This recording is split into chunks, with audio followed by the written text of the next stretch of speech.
you taking him? Where are you taking him? Where are you taking him? Where are you taking him? Ugandan opposition leader Bobi Wine has said he was grabbed by goons and put under house arrest on his return from South Africa. The singer-turned-politician is the strongest challenger to President Yoweri Museveni, who has held office for almost 40 years. The 41-year-old has been arrested numerous times and has faced several charges, including treason. Police denied arresting Bobi Wine, saying he was merely escorted home. Watch here.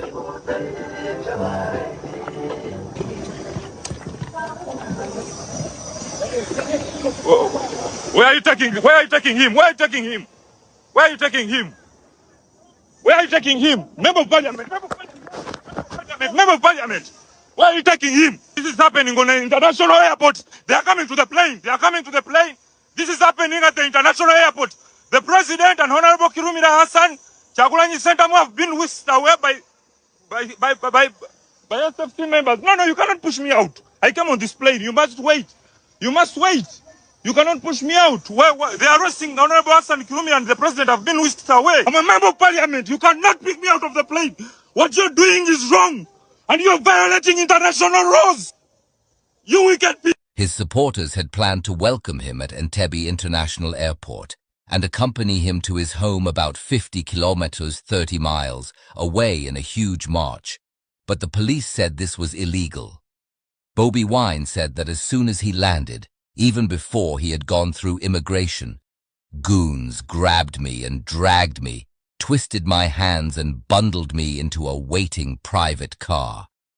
He later said from his home that he was under house arrest. I remember when Bobi Wine explained what he's been going through in Uganda some time back, saying how Museveni is using his powers to humiliate him. Watch here and give us your thoughts on the comment section below. For 36 years, Uganda has been under the rule of General Yoweri Museveni. More than 85% of Ugandans have never seen another president in their lifetime. Not because the law allows it, no, but because he has always changed the constitution with the help of a compromised parliament, and he has always rigged elections with the help of a personalized military. But regardless of all this, the Western world continued to tolerate and enable General Museveni because he is considered a useful dictator, good for regional security and national stability, even if he bends a few rules. But that's not true. General Museveni rules Uganda with an iron hand. He deploys the military against the citizens and students. Those who oppose him are either put in prison, tortured, or killed. His administration ranks one of the most corrupt in the world. His family members and henchmen have plundered our nation at the expense of healthcare, education, and other social services.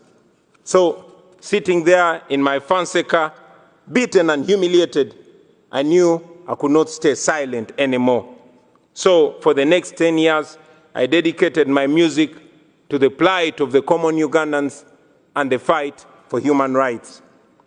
In 2016, General Museveni rigged the election and declared himself president again. And that's when I decided that if the parliament could not come to the ghetto would go to the parliament. In 2017, thank you. In 2017, I decided to run for a parliamentary seat. Our constituency campaign turned into a national campaign, and we won the seat with 80%. Then we started the People Power movement to awaken a generation of young Ugandans, talking to them about democracy and explaining to them why they must get involved. This annoyed General Museveni, and from then we were branded as enemies. In 2018, while on a campaign trail in the northern Ugandan district of Arua, General Museveni decided that it was too much for him to take. He alleged that our supporters had stoned his motorcade, and for that reason, the military was given orders to shoot and kill.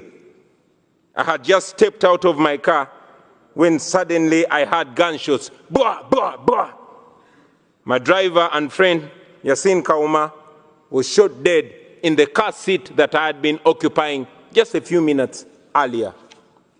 I took a picture of him and tweeted it, him lying in a pool of blood. I tweeted it with the caption, "Police has shot my driver dead, thinking they've shot at me."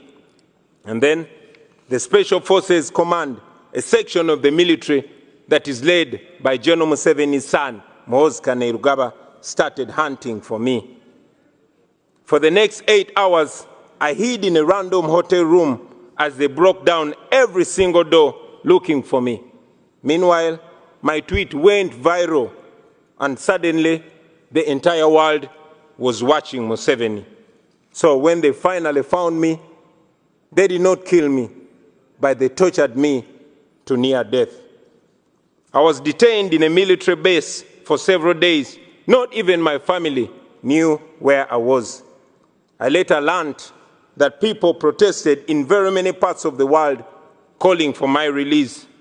And for this, I am forever grateful, because if it was not for that pressure, I'm sure I would not be alive to talk to you today. In a military court, I was charged with the offense of annoying the president, treason, and illegal possession of firearms. They displayed 2 machine guns to prove that. And of course, these were trumped-up charges. Out of shame, the firearms charges were later dropped and the guns disappeared. 2.5 years later, that case has not been heard. So, in 2019, I announced that I was running for president. Now, under General Museveni's Uganda, that means 3 things. It either means prison, or being forced into exile, or death. But we were ready for all that. And yes, that's exactly what happened. We endured the most horrifying campaign, the most violent campaign, the most brutal and murderous campaign you can ever imagine.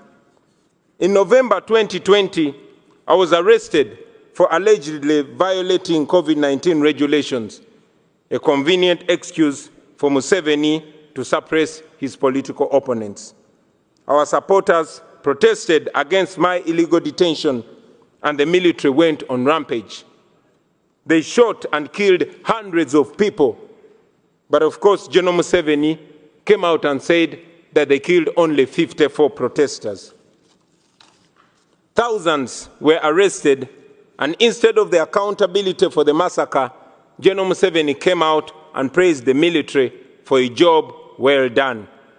A few days later, my bodyguard and friend, Frank Senteza, was deliberately run over and killed by a military police car. Thousands of our supporters were then abducted by security operatives in unmarked vehicles called drones in Uganda.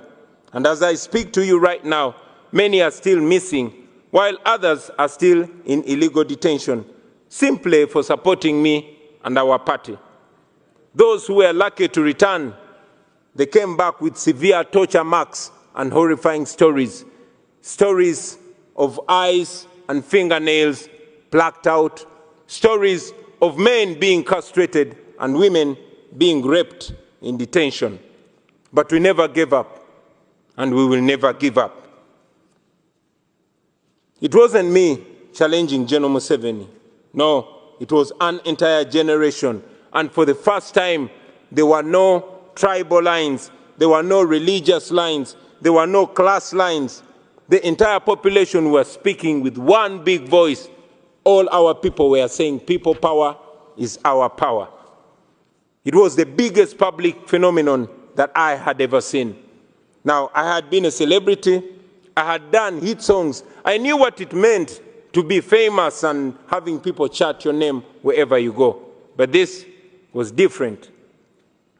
On election day, after casting my ballot, I went home only to find my house surrounded with hundreds of soldiers and later I learned that the same was happening to all our party offices across the country.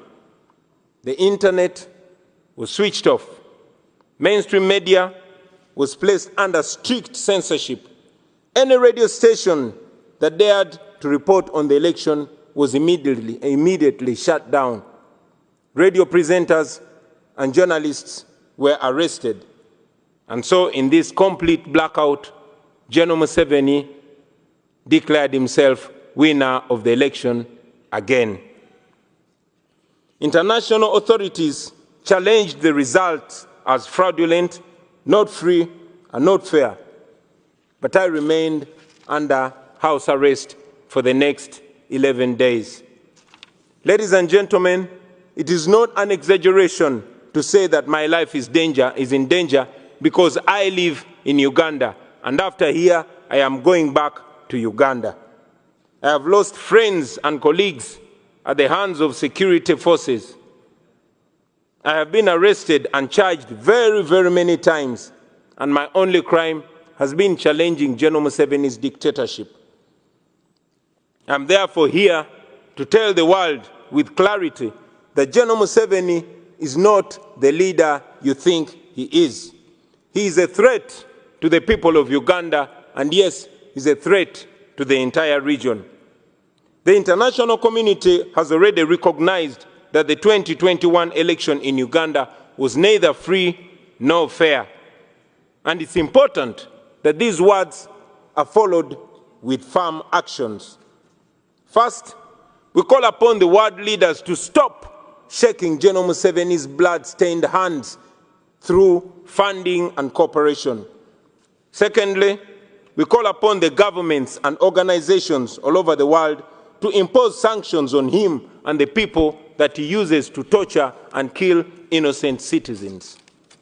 Thirdly, we call upon all those who value democracy and human rights and the rule of law to isolate General Museveni because he has distinguished himself as an excellent violator of human rights who has no respect whatsoever for human life and human dignity. And fourth, we ask you to support our demands for accountability for the crimes against humanity that he has committed and continues to commit against the people of Uganda. Now, for far too long, the Western world has believed that allowing dictators to hold their nations hostage is an unacceptable cost for perceived security. Leaders who tolerate dictators and treat them as legitimate partners are complicit in their crimes. Please do not be partners in crime. Do not sacrifice your moral obligation. Do not sacrifice your moral obligation for short-time convenience. Please stand on the right side of history. I thank you.